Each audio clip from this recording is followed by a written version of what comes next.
네, 고 이효 여사가 걸어온 발자취 함께 보셨습니다. 자, 고 이효 여사의 추모식이 조금 전 현충원에서 엄수됐습니다. 네, 이 여사는 이제 남편인 김대중 대통령과 함께 영면에 들어가게 됩니다. 국립현충원에 YTN 취재기자 나가 있습니다. 차유정 기자. 네, 현충원입니다. 네, 지금 차유정 기자가 나가 있는 곳이 이효 여사가 안장될 김대중 전 대통령 묘역인데요. 지금 안장식이 진행되고 있습니까? 네, 그렇습니다. 제가 지금 나와 있는 곳이 김대중 전 대통령 묘역 근처인데요. 조금 전 추모식을 마치고 이 여사의 운구가 이곳에 도착을 했습니다. 안장식도 조금 전 시작이 됐습니다. 오늘 안장식은 하관 예배를 시작으로 약 30분 정도면 마무리될 것으로 보입니다. 김 전 대통령의 기존 묘를 개장해 합장하는 방식입니다. 앞서 오늘 새벽 6시 반엔 세브란스 병원에서 발인이 있었습니다. 발인을 마친 뒤 운구행렬은 신촌의 한 교회로 이동해 장례 예배를 진행했습니다. 예배를 마친 뒤 동교동 사저에 들렀다가 현충원 현충관에서 추모식이 엄수됐습니다. 이낙연 총리는 조사에서 이 시대의 위대한 인물을 잃었다면서 여사님이 꿈꾼 국민의 행복과 평화, 통일을 향해 쉬지 않고 전진하겠다고 밝혔습니다. 문희상 국회의장과 여야 5당 대표들도 추도사를 낭독하며 이 여사의 생전 업적을 기리고 영면을 기원했습니다. 이 여사의 추모식은 사회장으로 치러졌죠. 네, 맞습니다. 이 사회장이란 사회에 공적을 남긴 인사가 별세하셨을 때 여러 단체들이 모여서 함께 치르는 장례 의식입니다. 이 여사는 영부인이기 전에 사회운동가였습니다. 김 전 대통령의 정치적 동지로서 이 군부 독재 시절 탄압에 맞서 민주화 투쟁에 힘썼습니다. 불우아동 돕기와 기부운동에도 매진했습니다. 1세대 여성운동가로서 남녀차별법 철폐, 호주제 폐지에 주력하기도 했습니다. 모두 한마음으로 이 여사의 업적을 기릴 수 있도록 사회장이 결정된 겁니다. 지금까지 현충원에서 YTN 차유정입니다. 네, 막판 진통을 겪고 있는 여야의 국회 정상화 협상이 세부 쟁점을 놓고 막바지 조율 중입니다. 중재자 역할을 자처한 바른미래당은 이번 주말이 마지노선이라면서 협상 불발 시 한국당을 제외하고 국회를 소집하겠다는 뜻을 거듭 강조했습니다. 국회 연결합니다. 차정윤 기자. 네, 국회입니다. 네, 자, 국회 정상화 협상이 막판 절충이란 말만 계속하고 있는데요. 오늘은 좀 해결될 기미가 보입니까? 네, 오늘도 그리 쉽지 않을 전망입니다. 더불어민주당 이인영 원내대표와 자유한국당 나경원 원내대표는 조금 전 진행된 고 이희호 여사의 사회장 추모식에 나란히 참석했는데요. 지난 6월 현충일 추념식 후 가졌던 비공개 회동처럼 이번에도 두 사람이 추모식을 끝내고 물밑 접촉을 이어갈 가능성이 있습니다. 하지만 어제까지 여야가 날카로운 신경전을 이어온 만큼 서로 이견만 재확인한 채 빈손으로 돌아올 수도 있습니다. 현재까지 많은 이견이 좁혀졌지만 최근 자유한국당에서 정부의 경제정책을 비판하는 경제청문회 개최를 요구하고 나서면서 최종 합의안 도출까지는 난항이 예상됩니다. 이런 가운데 중재자를 자처한 바른미래당 오신환 원내대표는 어제에 이어 오늘 아침 최고위원회에서도 이번 주말이 마지노선이라며 최후 통첩을 날렸습니다. 오늘과 내일 협상 타결을 위해 노력하겠지만 만약 타결이 무산되면 다음 주에는 어떤 식으로든 국회 문을 열겠다고 강조했습니다. 직접 들어보시겠습니다. 오늘과 내일 최선을 다해서 협상 타결을 위해 노력해보겠지만 끝내 민주당과 자유한국당이 두 거대 양당이 대립으로 협상 타결이 무산되면 독자적으로 국회 문을 여는 방안을 추진할 수밖에 없다는 것을 다시 한번 확인합니다. 현재 국회 본회의장 앞에는 민주평화당 의원들과 정의당 윤소아 원내대표가 한국당을 빼고서라도 국회 문을 열자며 릴레이 농성을 이어가고 있는데요. 여야 3당 원내대표가 오늘 오후에는 별다른 일정 없이 국회 주변에 머무를 것으로 보여서 막판 협상을 통해 극적인 타결을 이룰 수 있을지 주목됩니다. 지금까지 국회에서 전해드렸습니다. 북유럽 3개국을 순방하고 있는 문재인 대통령이 마지막 방문국인 스웨덴에 도착했습니다. 문재인 대통령, 이달 안에 4차 남북정상회담을 열자는 적극적인 제안을 내놓고 있는데요. 한반도 비핵화와 평화를 위한 신뢰의 중요성을 강조할 오늘 저녁 스웨덴 의회 연설이 주목됩니다. 스톡홀름에서 김도원 기자입니다. 문재인 대통령이 북유럽 순방 마지막 차례인 스웨덴에 오늘 새벽 도착했습니다. 스웨덴은 노르웨이와 마찬가지로 올해 우리와 수교 60주년을 맞았고 우리 정상의 첫 국빈 방문입니다. 문 대통령은 스웨덴 방문 기간 의회에서 한반도 평화를 주제로 연설하고 세계적 통신업체 에릭슨을 방문해 5G 기술 시연도 참관합니다. 레벤 총리와의 정상회담은 노사 간 대화와 타협으로 합의 정신을 정착시킨 것으로 유명한 살트셰바덴에서 열립니다. 스톡홀름 제안으로 불리는 오늘 저녁 스웨덴 의회 연설이 가장 주목됩니다. 앞서 오슬로 포럼 연설에서 문 대통령은 동북아의 갈등 해결과 우리 국민의 삶에 실질적인 도움을 주는 평화를 추구하겠다고 강조했습니다. 진정한 평화는 서로에게 도움이 되는 평화입니다. 그러기 위해서는 평화가 국민 한 사람 한 사람에게 이익이 되고 좋은 것이 되어야 합니다. 스톡홀름 제안은 오슬로 구상과 맥락을 같이 하면서 북한에 대한 구체적인 비핵화 메시지를 담아 이번 북유럽 평화 구상을 완성하게 됩니다. 스웨덴은 한때 핵 개발을 추진했지만 1970년 핵 확산 금지 조약에 가입하면서 비핵화를 선택한 나라입니다. 비핵화와 함께 경제적 번영을 이룬 스웨덴의 길을 가자고 북한에 제안하면서 한반도 평화 프로세스를 재개할 기회를 놓치지 말자고 강조할 전망입니다.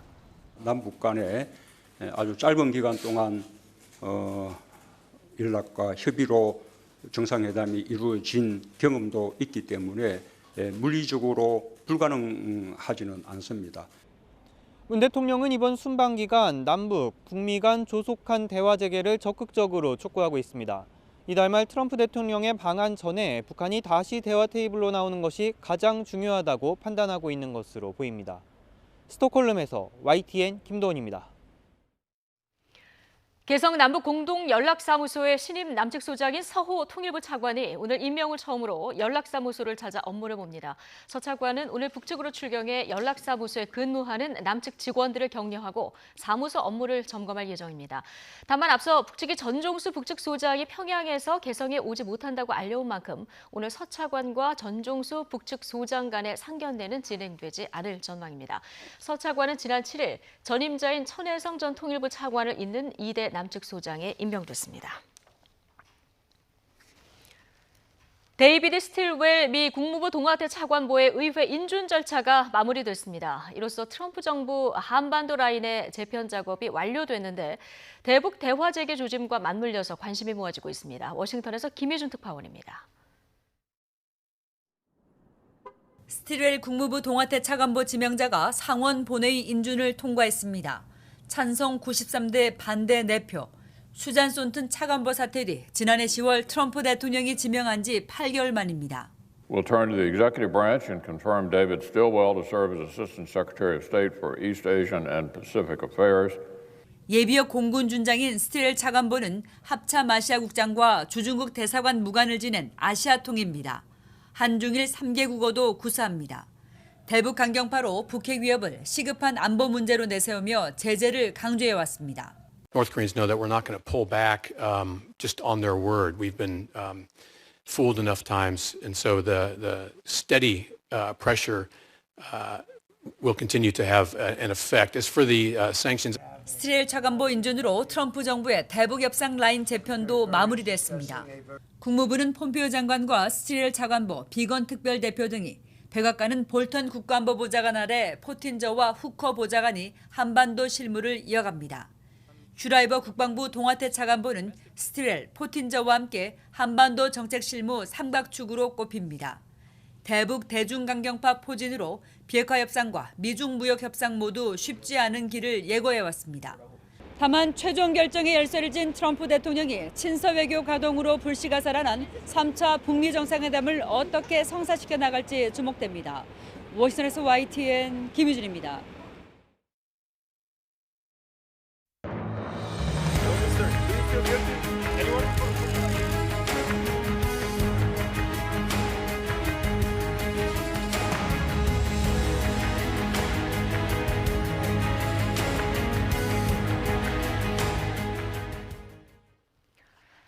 사고가 발생한 지 15일, 침몰 선박을 인양한 지 사흘이 지났습니다. 아직 3명의 실종자를 찾지 못했는데 우리 구조팀은 시간이 지난 만큼 수색 지역을 100km 밖으로 확대하고 침몰 지역도 철저하게 재수색한다는 계획입니다.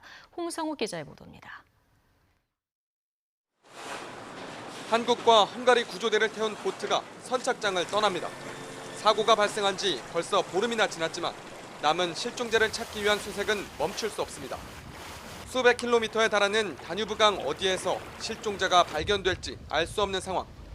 22명의 우리 구조대가 투입돼 강변 풀숲과 나뭇가지가 쌓여있는 곳까지 꼼꼼하게 살핍니다. 행여라도 놓치는 곳이 있는지 확인을 반복합니다. 넓은 범위의 수색은 하늘에서 헬기가 맡았고 눈으로 찾기 어려운 지역은 수색견을 투입해 냄새로 실종자를 찾습니다. 문제는 광범위한 수색 범위와 좀처럼 줄지 않는 유속입니다. 실제로 이곳 부다페스트 지역엔 지난 일주일 동안 비가 한 방울도 내리지 않았지만 강물의 유속은 좀처럼 줄지 않고 있습니다. 실종자가 예상보다 더 멀리 떠내려갔을 가능성도 있습니다. 실제로 선체 내부와 주변에서 수습된 희생자는 7명, 9명은 강 하류 4km에서 132km까지 광범위한 지역에서 발견됐습니다. 특히 과거 실종 사고에서 무려 500km 떨어진 루마니아의 댐에서 실종자가 발견된 사례도 있습니다. 이 때문에 우리 정부는 앞서 헝가리 정부를 통해 다뉴브강 인접 국가의 수색과 협조를 요청했습니다. 지금까지 주로 100km 이내 지역에서 많이 시신들이 발견됐는데 또 이제 시간이 좀 더 많이 경과됐기 때문에 인접 국가의 수색 활동이 좀 중요할 것 같아요. 크로아티아와 세르비아, 루마니아, 불가리아까지 다뉴브강에 인접한 모든 국가에 협조를 요청한다는 겁니다. 또 침몰 지역 주변에 소나 장비를 투입해 강 바닥에 있을지 모를 실종자를 찾기 위한 노력도 병행하기로 했습니다. YTN 홍성욱입니다. 네, 이런 가운데 다뉴브강 유람선 침몰 사고의 가해 선박이죠. 바이킹 시긴호의 선사와 헝가리 정부의 유착 의혹이 현재 언론을 통해서 제기됐습니다. 또 바이킹 시긴호의 선장이 거물 변호사를 선임한 것에도 이 선박 회사가 관여한 것으로 알려졌습니다. 보도에 이동우 기자입니다. 이번 침몰 사고의 가해 선박인 바이킹 시긴호는 별다른 압류 조치 없이 사고 발생 하루 만에 풀려나 상업 운항을 계속하고 있습니다. 유람선 허블레아니호를 들이받으면서 긁힌 선명한 흔적도 깨끗이 지우고 새로 도색까지 했습니다. 바이킹 시기노의 유리 체플린스키 선장은 고속으로 석방됐으며 사고 직후 아무런 구호 조치도 하지 않고 그대로 운항했지만 뺑소니 혐의는 아직 적용되지도 않았습니다. 이 같은 부실 수사와 봐주기 수사의 배경에는 헝가리 정부와 크루즈 선사의 유착 의혹이 있다고 현지 언론들은 보도했습니다. 헝가리 언론은 바이킹 시기노를 보유한 스위스 선사 바이킹 크루즈와 헝가리 관광청이 공동 설립한 머허르트라는 회사가 부다페스트 다뉴브강의 선착장 70여 곳을 보유하면서 관리 감독한다고 전했습니다. 헝가리 관광청이 이 회사의 지분 51%를 바이킹 크루즈가 49% 지분을 가지고 있다는 것입니다. 안전보다는 수익을 우선시하다가 이번 사고가 발생했다는 지적도 나오고 있습니다. 실제로 뉴욕타임즈는 헝가리 부다페스트시가 다뉴브강의 뱃길에 너무 많은 배가 한꺼번에 몰려 선박 사고 위험이 크다는 경고를 받고도 무시했다고 보도했습니다. 다뉴브강의 선박 통행량이 최근 15년 사이 2배 가까이 늘 정도로 뱃길 관광 사업이 황금알을 낳는 거위 역할을 하기에 사고 위험을 알고도 눈을 감았다는 것입니다. 한편 바이킹 크루즈는 가해 선박의 선장인 유리 체플린스키가 최근 사임한 2 변호사를 대신할 거물급 변호사를 선임하는데도 관여한 것으로 알려졌습니다. 유리 선장의 새 변호인으로 선임된 가보르 변호사는 부다페스트 변호사협회 대표로 법리에 밝고 승소율이 높아 거액의 수임료를 받은 것으로 전해졌습니다. YTN 이동우입니다. 전 남편을 살해하고 시신을 유기한 혐의로 구속된 고유정에 대한 검찰 수사가 본격화됐는데요. 현 남편이 석 달 전 사망한 자신의 아들을 고유정이 살해했는지 수사해달라는 고소장을 제출했습니다. 고유정은 검찰 송치에 앞서 법원에 다친 오른손을 증거로 보존해달라는 신청서를 냈습니다. 취재기자 연결해서 자세히 알아보죠. 유종민 기자. 네, 유종민입니다. 자, 고유정 지금 검찰의 조사를 받고 있는데요. 현 남편이 자신의 아들, 그러니까 고유정에겐 의붓 아들입니다. 사망 사건을 조사해달라 이런 고소장을 제출했다고요.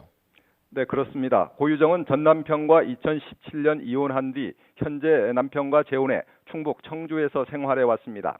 현재 남편에게는 4살 난 아들이 있었는데요. 제주 친할머니 집에서 지내다 부부가 함께 키우기로 하고 지난 2월 28일 아빠가 있는 청주로 데리고 갔습니다. 하지만 이 아들은 청주에 도착한 지 이틀 만에 숨진 채 발견됐습니다. 국과수 부검 결과 외상이나 약물은 검출되지 않았지만 질식사로 추정된다는 소견이 나왔습니다.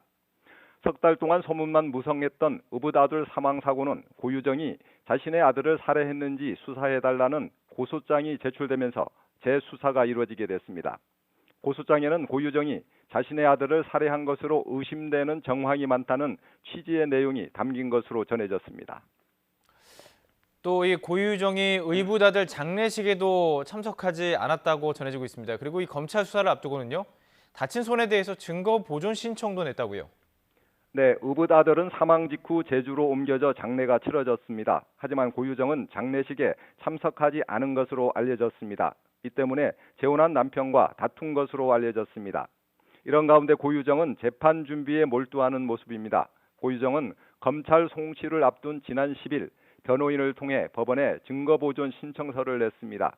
증거보존을 신청한 것은 다친 오른손입니다. 검찰 수사와 재판 과정에서 정당방위 주장을 위한 증거물로 사용할 것으로 보입니다. 경찰은 고유정이 전 남편을 살해하는 과정에서 다친 것으로 추정하고 있습니다. 하지만 고유정은 증거보존 신청을 통해 우발적 다툼에서 다쳤다는 주장을 펼 것으로 보입니다. 네, 앞으로 전 남편과 의붓 아들 사망 사고까지 조사가 예정이 돼 있는데요. 검찰의 수사 어떻게 진행이 됩니까? 네, 고유정을 넘겨받은 검찰은 본격 수사에 나섰습니다. 제주지검은 강력사건 전담인 형사 1부에 사건을 배당한 뒤 총 4명의 검사를 투입해 보강 수사를 하고 있습니다. 앞으로 여전히 의문으로 남은 범행 동기와 수법 등을 집중적으로 조사할 방침입니다. 또 수면제의 일종인 졸피뎀을 어떻게 피해자의 몸에 투약했는지 등 계획범죄 입증에 수사력을 모을 예정입니다. 검찰은 이달 안에 기소할 방침입니다. 검찰은 이와 함께 의붓 아들 사망 사건 고소장이 제출되면서 병행 수사할 방침입니다. 고의 또는 과실, 단순 변사 등 모든 가능성을 열어두고 수사가 이루어질 것으로 보입니다. 지금까지 제주에서 YTN 유종민입니다. 내일이 노인학대 예방의 날이지만 노인학대 신고 건수 매년 늘어나고 있습니다. 노인학대 90%가량이 가정에서 발생하고 노인에 의한 노인학대도 갈수록 많아지고 있습니다. 한영규 기자의 보도입니다. 아들에게 심한 학대를 당한 80대 할아버지. 점점 거칠어진 아들이 폭행을 일삼았고 흉기까지 들고 달려들었습니다. 실제 노인 학대는 90%가량 가정에서 발생합니다. 가해자는 아들인 경우가 가장 많고 다음은 배우자였습니다. 65세 이상 노인이 같은 처지의 노인을 학대한 경우가 지난해 2,000여 건이나 되는 등 노노학대도 증가하고 있습니다. 내가 부양부담하는데 부모님한테 어떻게 될까? 근데 본인이 이제 그럴 능력이 안 되거나 좀 힘들거나 또 경제적 어려울 때는 이게 가족 간의 갈등 구조가 결국 가족 간의 학대로 이어지는. 학대 유형은 비난이나 모욕, 위협 등으로 노인에게 고통을 주는 정서적 학대가 가장 많았습니다. 신체적인 손상과 고통을 주는 학대도 여전히 많은 상황입니다. 노인 인구가 매년 30만 명씩 늘어나기 때문에 노인 학대 피해자는 앞으로도 계속 늘어날 전망입니다. 노인 학대 문제를 해결하기 위해서는 주변에서 따뜻한 관심을 가져야 하고 심한 경우 전문기관의 도움을 받아야 합니다. 노인 학대 문제에 대처하기 위해 전국 33곳의 노인보호 전문기관이 운영 중이고 18개의 학대 피해 노인 전용 쉼터가 있는데 이를 더 확대해 나간다는 방침입니다. YTN 한윤규입니다. 문무일 검찰총장의 뒤를 이을 문재인 정부 두 번째 검찰총장 후보군이 모두 4명으로 압축됐습니다. 박상기 법무부 장관은 해외 순방 중인 문재인 대통령이 귀국한 뒤인 다음 주 초 이들 4명 가운데 1명을 차기 총장 후보로 임명 제청할 예정입니다. 조성호 기자의 보도입니다. 문무일 검찰총장의 후임으로 누가 검찰을 이끌지는 4파전으로 좁혀졌습니다. 검찰총장 후보 추천위원회는 봉욱 대검찰청 차장검사와 김호수 법무부 차관, 이금노 수원고검장, 윤석열 서울중앙지검장을 최종 후보군으로 압축했습니다. 봉욱 차장은 문 총장보다 사법연 수원 1년 후배인 19기 가운데 유일하게 후보군에 들었습니다. 대검 공안기획관과 법무부 기획조정실장 등 요직을 두루 거쳤고 정책 기획 역량이 뛰어난 대표적인 기획통으로 꼽힙니다. 문 총장보다 2기수 아래인 연수원 20기는 김호수 차관과 이금노 고검장까지 2명이 추천됐습니다. 김 차관은 풍부한 특별수사 경험을 바탕으로 초대 대검 과학수사부장을 지내는 등 검찰 수사 역량 강화에 기여했다는 평가를 받습니다. 공안통으로 알려진 이 고검장은 이명박 정부 시절 파이시티 비리 사건을 수사했고 진경준 전 검사장의 공짜 주식 의혹 사건 특임 검사를 맡기도 했습니다. 일반 검사장인 윤석열 지검장은 연수원 기수는 23기로 가장 낮지만 59살로 후보 가운데 최고령입니다. 새 정부 출범을 전후해 국정농단과 사법농단 사건 등 주요 적폐청산 수사를 진두지휘했습니다. 후임 총장 후보자의 자질로는 업무 능력은 물론 조직을 안정시킬 수 있는 통솔력과 검찰 안팎의 신망 등이 꼽힙니다. 무엇보다도 최근 검경 수사권 조정을 놓고 내부 반발 움직임도 보이는 상황이어서 균형감 있게 검찰 개혁을 이끌 인물인지도 중요하게 고려될 전망입니다. 지금 검찰 개혁 논의가 한창 진행되고 있고 전국 검찰을 지휘하는 검찰총장의 중요함은 더 붙이고 강조할 필요가 없다 생각합니다. 박상기 법무부 장관이 위원회가 추천한 4명 가운데 1명을 조만간 문재인 대통령에게 임명 제청하면 대통령 지명과 국회 인사청문 절차를 거쳐 임명됩니다. 박 장관의 최종 후보자 임명 제청은 문 대통령이 북유럽 순방을 마치고 귀국하는 오는 16일 이후 이뤄질 전망입니다. YTN 조성호입니다. 사상 첫 우승에 도전하는 20세 이하 월드컵 대표팀의 가장 큰 무기 자신감입니다. 훈련장에서나 숙소에서도 대표팀의 기세가 하늘을 찌르고 있습니다. 결승 맞상대 우크라이나와 팽팽한 기싸움에 돌입한 모습입니다. 현지에서 양시창 기자입니다. 댄스 음악이 그라운드에 울려 퍼지고 선수들은 리듬을 타며 회복 훈련을 시작합니다. 준결승을 치른 뒤 하루를 쉬었지만 이틀 사흘 간격으로 6경기를 치른 탓에 이제는 체력이 많이 소진됐습니다. 하지만 선수단에서 풍겨나오는 기세만큼은 더할 나위 없이 셉니다. 자신감이 넘치고 질 거라는 생각을 안 하고 있고 우크라이나가 결승에 올라온 강팀이기도 하지만 저희도 강팀이라고 생각하기 때문에 대표팀의 기세는 훈련장뿐만 아니라 숙소에서도 드러납니다. 우크라이나 대표팀과 한 숙소에 머물고 있는데 눈빛 싸움마저 절대 지는 법이 없습니다. 자신감이 차 있는 상태이기 때문에 절대 눈빛에서도 지지 않고 이렇게 딱 당당하게 다니고 있어요. 신경전 같은 거 좀 없어요? 눈빛 이렇게 쳐다보면은 절대 저 친구가 딴 것 보기 전까지는 절대 안 피하죠. 우크라이나도 한국 팀의 기세가 신경이 쓰이는 눈치입니다. 피파에서 공개한 공식 훈련 장소에서 한국 취재진을 예민하게 거부했습니다. 전략이 새어 나가는 걸 극도로 꺼리는 모습입니다. This is close training, no media. 우승컵을 향한 두 팀의 뜨거운 열망을 알 수 있는 대목입니다. 아직 결승은 이틀이 남았지만 우크라이나와의 팽팽한 기싸움은 벌써 시작됐습니다. 폴란드 우치에서 YTN 양시창입니다.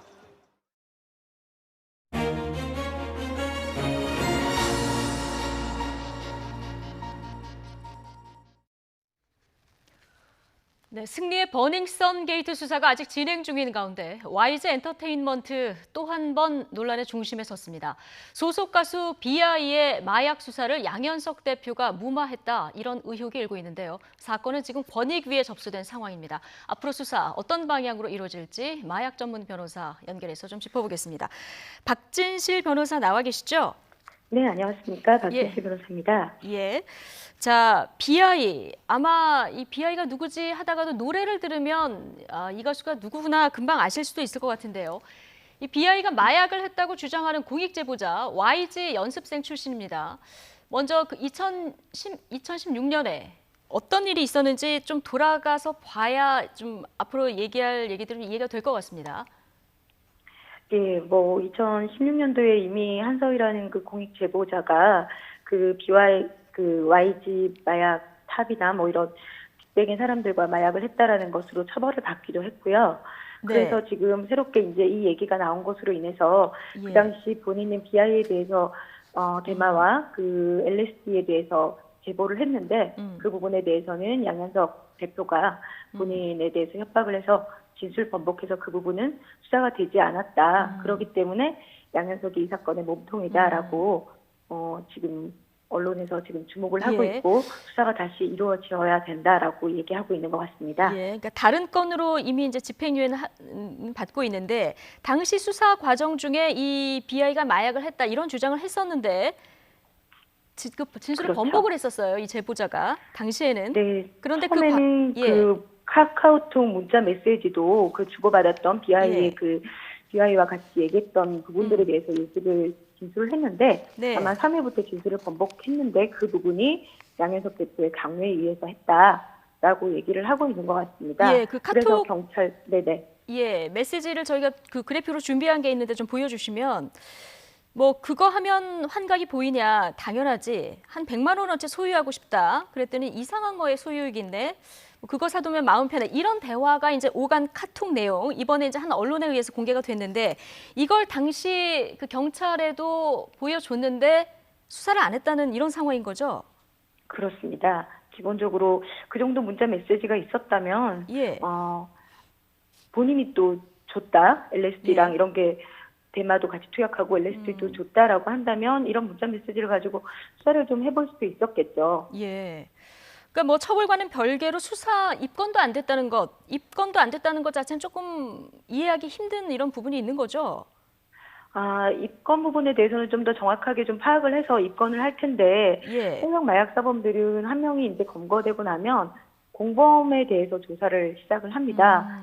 본인이 혼자 이제 그 약을 구한 건지 누구랑 같이 구한 건지 또는 마약을 구입을 해서 본인이 혼자 다 투약을 한 것인지 또는 다른 사람과 같이 나눠서 투약을 한 것인지 이런 것들이 굉장히 중요한 부분이기 때문에 이런 부분들은 조사를 해서 추가로 수사를 진행하기 마련인 것이죠. 그런데 이 부분에 입건이 안 됐다는 것은 지금 나와 있는 내용에 의하면 본인이 2차 진술까지는 했다라고 했다가 그다음에 안 했기 때문에 마약 구입 의사만 표시한 것으로는 어렵지 않나라고 해서 입건이 안 했다고 되지는데 실제로는 진술자, 판매자가 그렇게 진술 번복한다고 그걸 전적으로 믿어서 참고인 조사조차도 하지 않은 것은 조금 의아스럽긴 합니다.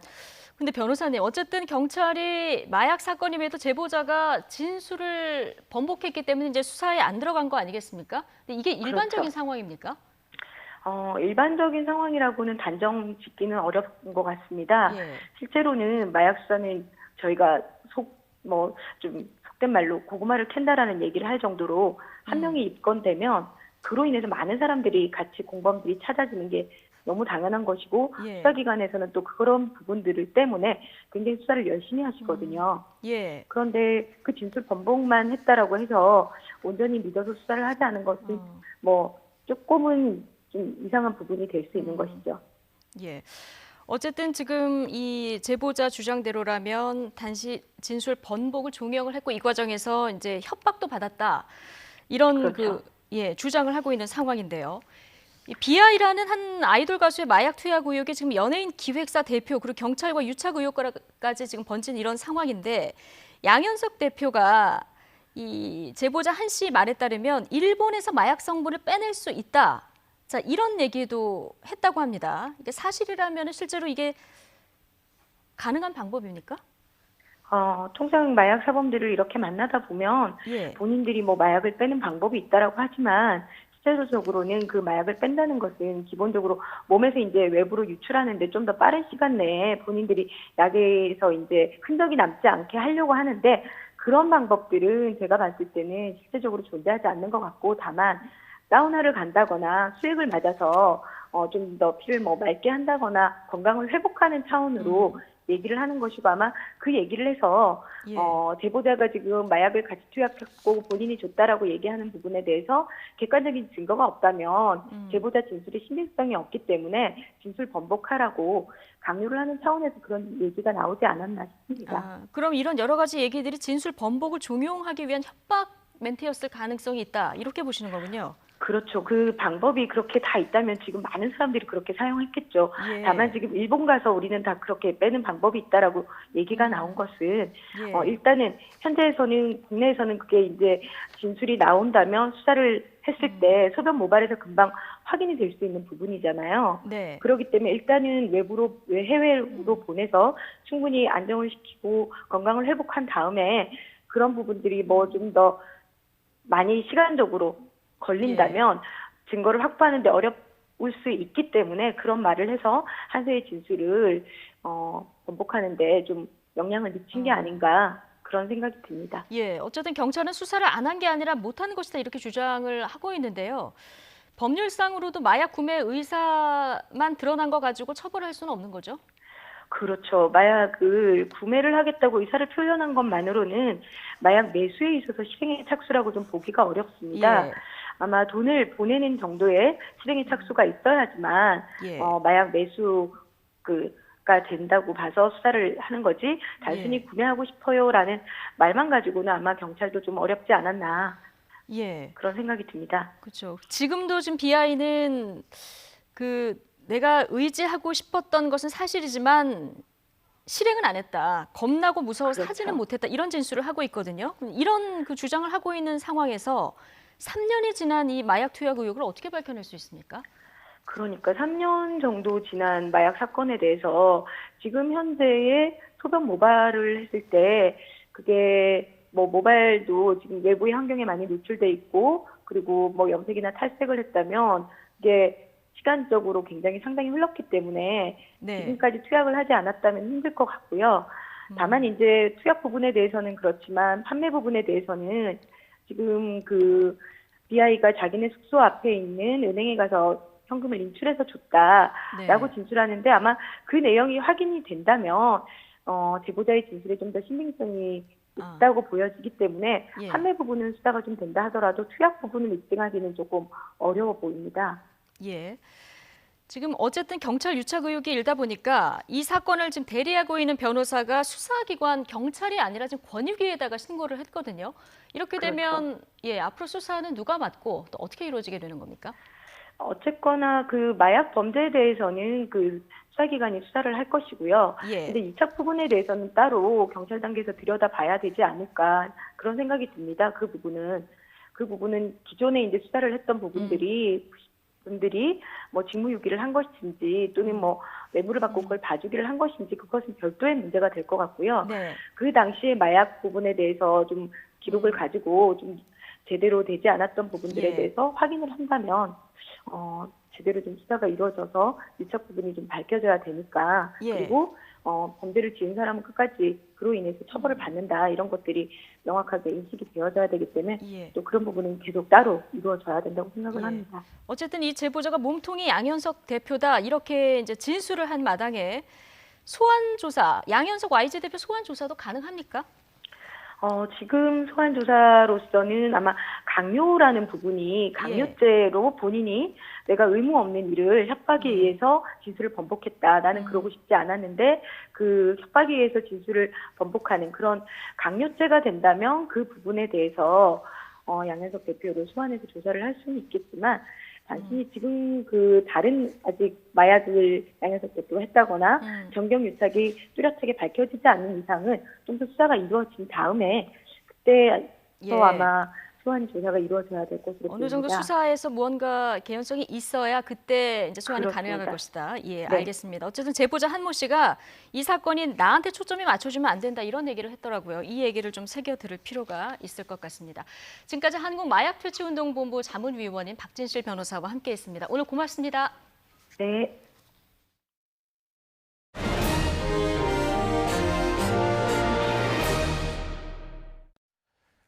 네, 방금 들어온 소식입니다. 문재인 대통령이 어제 이달 4차 남북정상회담 개최가 물리적으로 불가능하지 않다고 언급한 것과 관련해 청와대는 북측이 김여정 노동당 제1부부장을 내려보낸 것에 주목할 필요가 있다고 강조했습니다.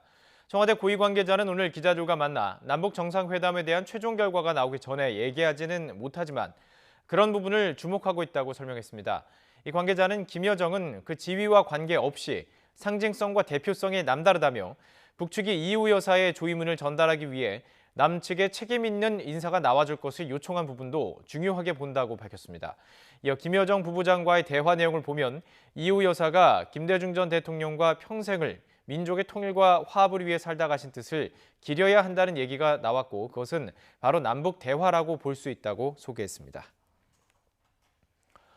걸프 해역으로 이어지는 오만해에서 어제 대형 유조선 2척이 어뢰로 추정되는 공격을 받았습니다. 미국이 이란의 책임을 주장하고 나서면서 걸프 지역에서 긴장이 다시 고조되고 있습니다. 박희천 기자의 보도입니다. 걸프 해역과 이어지는 오만해. 노르웨이 선사 소유의 대형 유조선 오른쪽 선체 중간에서 시뻘건 불길과 함께 검은 연기가 치솟고 있습니다. 무언가에 의해 공격을 받은 겁니다.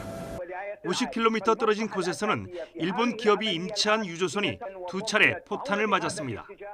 유조선 2척에 탄 선원 44명은 배를 버리고 긴급 탈출했습니다. 공격 주체나 배후는 아직 밝혀지지 않았습니다. I note with deep concern this morning's security incidents in the Strait of Hormuz. I strongly condemned any attack against civilian vessels. 세계 최대 해운 전문지 트레이드 윈즈는 노르웨이 선사의 유조선 한 척이 오만해에서 어뢰 공격을 받았다고 보도했습니다. 어뢰 공격이 사실이라면 해적이 아닌 국가 차원의 군사행동일 가능성이 큽니다. 당장 이란에 의심의 눈길이 쏠렸습니다. It is the assessment of the United States government that the Islamic Republic of Iran is responsible for the attacks that occurred in the Gulf of Oman today. 이란은 즉각 연루설을 부인하면서 이번 공격은 중동의 불안을 조성하려는 정치적 공작이라고 주장했습니다. 한 달 전 유조선 4척이 연쇄 공격받은 데 이어 더 강력해진 유조선 공격이 이어지면서 미국과 이란 사이에 긴장이 더욱 고조될 전망입니다. 국제 유가도 폭등했습니다. 전날 폭락했던 영국의 브렌트유와 미국의 서부 텍사스산 원유는 장중 내내 급등세를 보였습니다. YTN 박희천입니다. 네. 열릴 듯 말 듯 물 없는 고구마처럼 답답한 국회 상황 보다가 20세 이하 우리 어린 축구 선수들의 날아다니는 모습 보면 속이 뻥 뚫리는 느낌이시죠. 이러다 보니까 U20 선수들에게 병역 혜택을 줘야 한다. 여론이 또 들썩이고 있습니다. 현재 병역 면제가 가능한 국제대회는 올림픽과 아시아 경기뿐인데요. 정치권에서는 어떤 이야기가 나오고 있는지 오늘 정치권 대담 중에 이 이야기도 좀 해보겠습니다. 잠시 뒤 2부로 돌아오겠습니다.